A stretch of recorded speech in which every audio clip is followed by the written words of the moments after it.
KCH classes Allahabad में आपका स्वागत है। हिंदी की अगली श्रृंखला में अगला क्वेश्चन देखते हैं।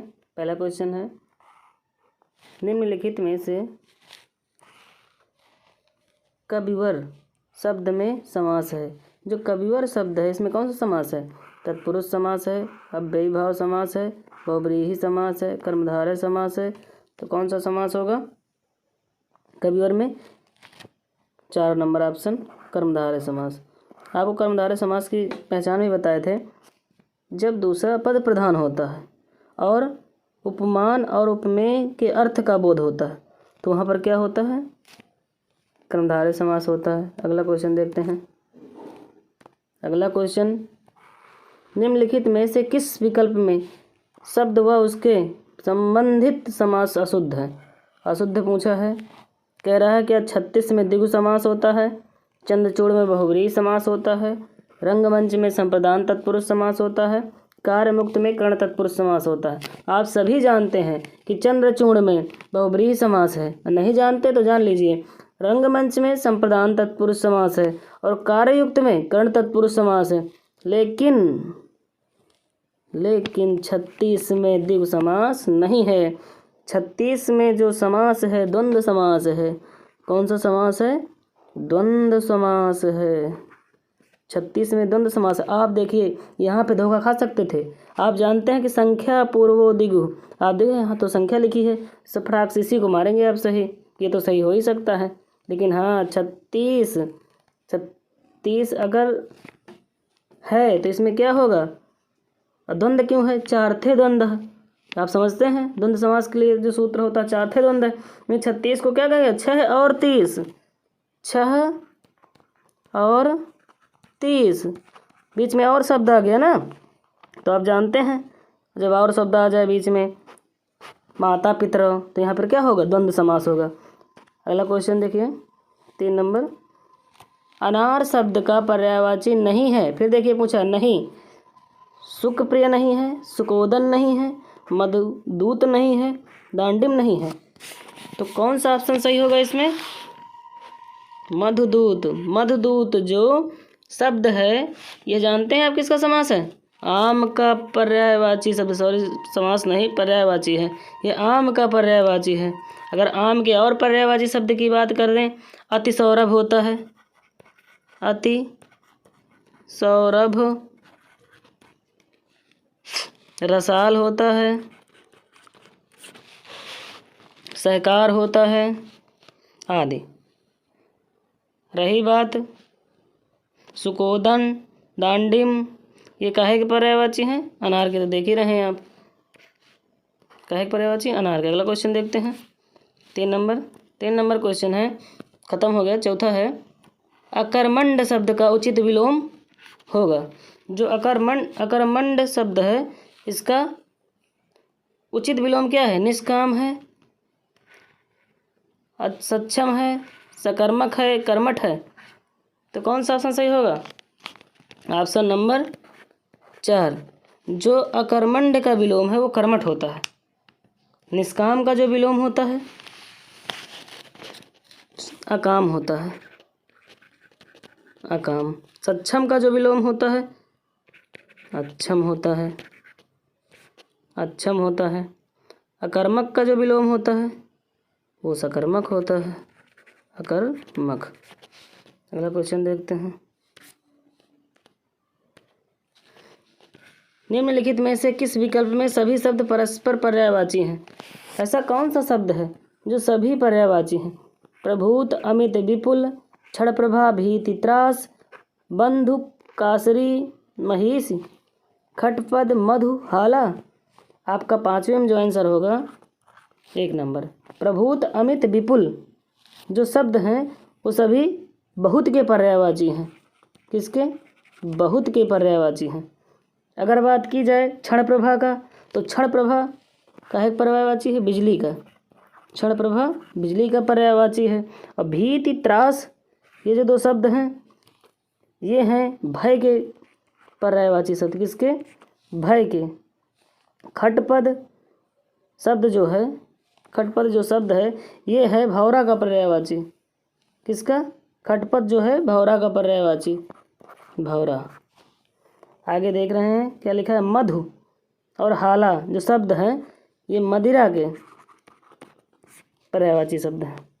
अगला क्वेश्चन देखते हैं 6 नंबर। क्षुद्र शब्द का उचित विलोम है। क्षुद्र का जो विलोम होगा क्रोध होता है, शांत होता है, विराट होता है, प्रकट होता है। क्या होता है क्षुद्र का विलोम जो होता है, क्या होता है, विराट होता है। थोड़ा ब्राइटनेस तेज करते हैं। क्षुद्र का विलोम क्या होता है, विराट होता है। अगला क्वेश्चन देखते हैं। अगला क्वेश्चन है और इसमें भी देख लेते हैं जो क्षुद्र का विराट हो गया। यहाँ पे है क्रोध। क्रोध यानी क्षमा क्या होता है, क्रोध होता है। प्रकट है, इसका क्या होता है, गुप्त होता है। बच्चा शांत, जो शांत है वो क्या है का होता है, क्षुब्ध। अगर ये शब्द लिखा क्षुब्ध तो उसका होता है। अगला क्वेश्चन, निम्नलिखित तत्सम तत्भव में से बेमेल जोड़ा चुनिए। क्या कर्तरी का कैंची होता है, पकवान का पकवान होता है, जुष्ट का झूठा होता है, निम्ब का नींबू होता है। बेमेल चुनना है। बेमेल क्या होगा, निम्ब। निम्ब का जो होता है क्या होता है, नीम होता है। क्या होता है, नींब। नीम। नीम का क्या होता है, निम्ब का क्या होता है, नीम होता है। और जो नींबू का होता है, नींबू तद्भव शब्द है, इसका जो तत्सम होता है क्या होता है, निम्बक। क्या होता है, निम्बक। अगला क्वेश्चन देखते हैं 8 नंबर। निम्नलिखित में से किस विकल्प में सभी शब्द तद्भव शब्द हैं। यानी किस विकल्प में जो सारे शब्द हैं तद्भव। पाद, धनिका, पसीना महुआ, वामवक, सर्प, श्वास। कौन सा होगा, पसीना महुआ। पसीना तद्भव है और इसका जो तत्सम होता है प्रस्विन्न होता है। क्या होता है, प्रस्विन्न होता है। महुआ का जो होता है मधुक होता है। क्या होता है, मधुक। यहाँ बात करते हैं सर्प की। जो सर्प का तत्सम होता है, सर्प जो तत्सम शब्द है और सर्प का जो तद्भव होगा वो सांप होगा। क्या होगा, सांप। सांस क्या है, श्वास क्या है, तत्सम है और इसका जो तद्भव होगा वो होगा सांस। इस तरह। इसी तरह पाद का तद्भव क्या होगा, पाँव होगा। धनिका का तद्भव क्या होगा, धनिया होगा। वाम का बायां होता है। वाम का क्या होता है, बायां होता है। वक, वक का जो तद्भव होता है वकुला होता है। क्या होता है, बकुला, बकुला होता है। अगला क्वेश्चन देखते हैं 8 नंबर। सहानुभूति विकलांग शब्दों में संधि है। यानी सहानुभूति विकलांग 2 शब्द हैं। पूछ रहा उनमें से कौन सी संधि है, गुण स्वर संधि है, अयादि स्वर संधि है, दीर्घ स्वर संधि है, व्यंजन स्वर संधि है। तो कौन सी संधि है, दीर्घ स्वर संधि। सहानुभूति, सहानुभूति तो इसका क्या होता है, सह प्लस अनुभूति। अनुभूति बराबर होता है सहानुभूति। आप देख रहे हैं आ मिलके बड़ा आ बन गया तो यहाँ दीर्घ स्वर संधि हो गई। अगला देखते हैं क्या है, विकलांग। तो इसका क्या होगा, विकल धन अंग। विकल प्लस अंग, विकलांग। यहाँ बड़ा बन रहा है तो दीर्घ स्वर संधि। समझ गए आप। अगला क्वेश्चन देखिए। चिदाकार शब्द में संधि है। दीर्घ स्वर संधि, विसर्ग संधि, गुण स्वर संधि, व्यंजन संधि। कौन सा है, व्यंजन संधि। चिदाकार जो शब्द है बनता है चित्त प्लस आकार, इससे बनता है चिदाकार। तो आप समझ रहे हैं ये क्या होता है, संधि में पढ़े ही होंगे। चिराकार, ता का दा हो जाता है, तब का दा हो जाता है। अगला क्वेश्चन देखते हैं। जिसने बहुत शास्त्र सुने हो, वाक्यांश के लिए उचित शब्द होगा। बहुज्ञ, बहुश्रुत, बहुदर्शी, उपयुक्त में से कोई नहीं। जो बहुत ही शास्त्र सुने होंगे कहते हैं बहुश्रुत। क्या कहते हैं? बहुसूत्र। बहुज्ञ, अब बहुज्ञ जान लीजिए किसको कहते हैं? जो बहुत कम जानता हो वो बहुज्ञ। बहुदर्शी जान लीजिए, जिसने बहुत कुछ देखा हो वो होता है बहुदर्शी। अगला क्वेश्चन, निम्नलिखित में से किस विकल्प में मुहावरा व उसका अर्थ सुमेलित है? हल्दी गुड़ पिलाना का मतलब द्रवित होना होता है। हृदय पसीजना का मतलब खूब मारना होता है। हाथ पतला होना का मतलब आर्थिक स्थिति खराब होना होता है। हवा से बातें करना यानी तत्काल कार्य करने का प्रयास करना होता है। 12 में कौन सा सही है? तीसरा नंबर। 12 में कौन सा सही है? तीसरा नंबर। और भी ऑप्शन जान लेते हैं। और सा ऑप्शन है जो देख लीजिए, इसमें क्या है? हृदय पसीजना। हृदय पसीजना का मतलब क्या होता है? का मतलब होता है हृदय पसीजने का मतलब बताइए। द्रवित होना। जहाँ पे ये लिखा है द्रवित होना, इसका मतलब होता है हृदय पसीजना। यहाँ लिख देते हैं हृदय पसीजना। हल्दी गुड़ पिलाने का मतलब होता है खूब मारना। ये ऑप्शन ये, इसका यहाँ, इसका यहाँ। चलिए देखते हैं अगला क्वेश्चन। निम्नलिखित में से किस विकल्प में मुहावरा व उसका अर्थ सुमेलित नहीं है? नहीं भी पूछा है। इसमें अंगूठा न चाहना मेरे तरह होता चिढ़ाना। अंगूठा दिखाना मतलब देने से इनकार कर देना। आँख उठाना मतलब होता हानि पहुँचाने की दृष्टि से देखना। आँख में पानी रखने का मतलब होता है होश में आना। इसमें होता है ऑप्शन नंबर 4, ये सुमेलित नहीं है। आँख में पानी रखना, होश में आना। आँख में पानी का रखना मतलब होता है मर्यादा रखना। क्या? मर्यादा रखना। जो लिखा होश में आना। आँख खुलना मतलब होता है होश में आना। आँख खुलना मतलब होश में आना। अगला क्वेश्चन देखिए 14 नंबर। ऊँट बिलैया ले गई तो हाजी हाजी कहना लोकोक्ति का उचित भावार्थ है। समाज के अनुसार आचरण करना, एक साथ दो दो दोस्त, किसी से कोई मतलब न रखना, उपयुक्त में से कोई नहीं। तो ऑप्शन नंबर ए नंबर सही होगा, समाज के अनुसार आचरण करना। अगला क्वेश्चन देखते हैं। निम्नलिखित में से अशुद्ध वाक्य का चयन कीजिए। कृष्णा की पत्नी चांद का टुकड़ा है। पुलिस को देखकर चोर धुंध दुबाकर भाग गया। ईश्वर जब देता है तो छप्पर फाड़ कर देता है। भारतीय सेना के सामने दुश्मनों ने हथियार रख दिए। इसमें कौन सा अशुद्ध है ये चुनना है। जो अशुद्ध है वो 4 नंबर है। क्या है? 4 नंबर। 4 नंबर है। भारत सेना के सामने दुश्मनों ने हथियार रख दिए। ये है क्या है? ये अशुद्ध है। अशुद्ध क्या होगा इसका? भारतीय सेना के सामने दुश्मनों ने हथियार डाल दिए। भारतीय सेना के सामने दुश्मनों ने हथियार डाल दिए, रखने दिए, डाल दिए। ये अगर होता तो सही होता। अगला क्वेश्चन देखते हैं 16 नंबर। 16 नंबर क्वेश्चन है। निम्नलिखित में से स्त्रीलिंग शब्द नहीं है।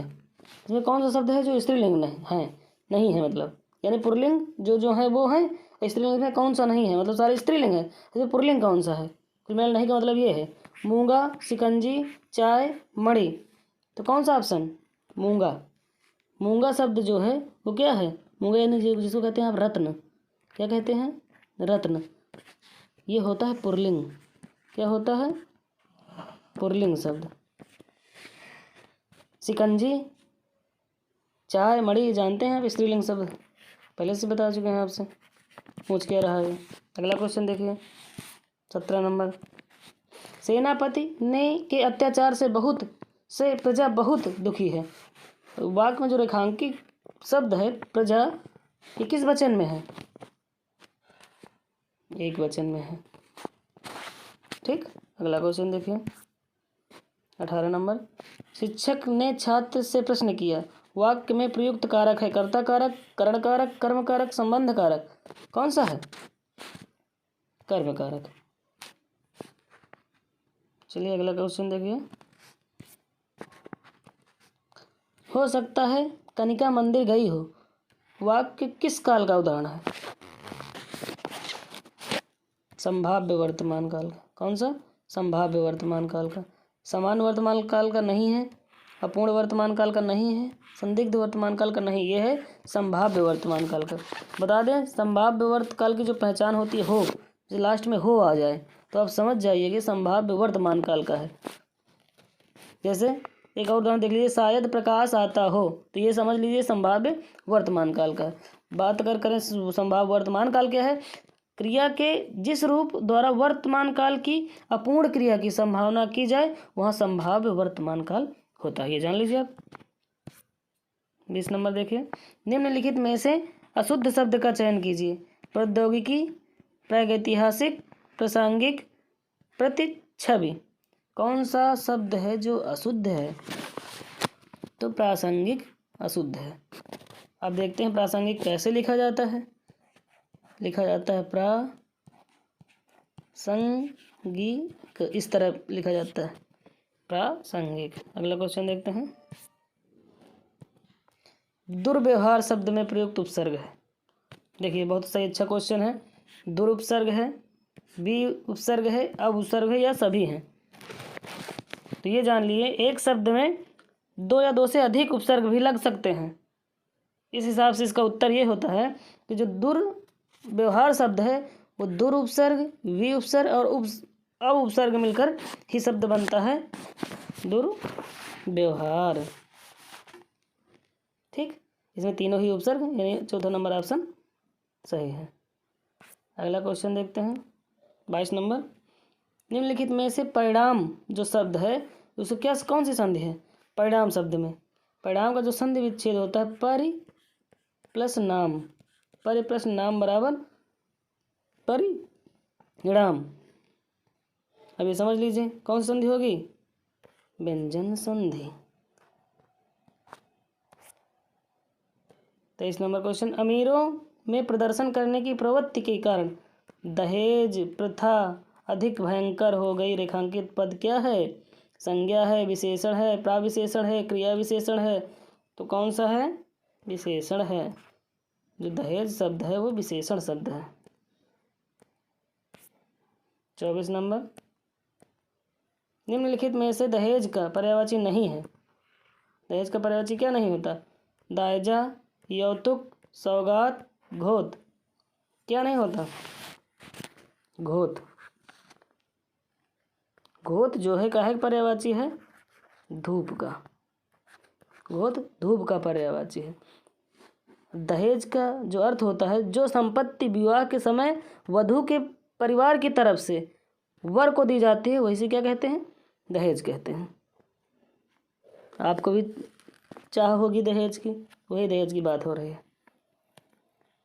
पतन शब्द का विलोम शब्द है उत्कर्ष, उत्थान, विकास, उपयुक्त, सभी।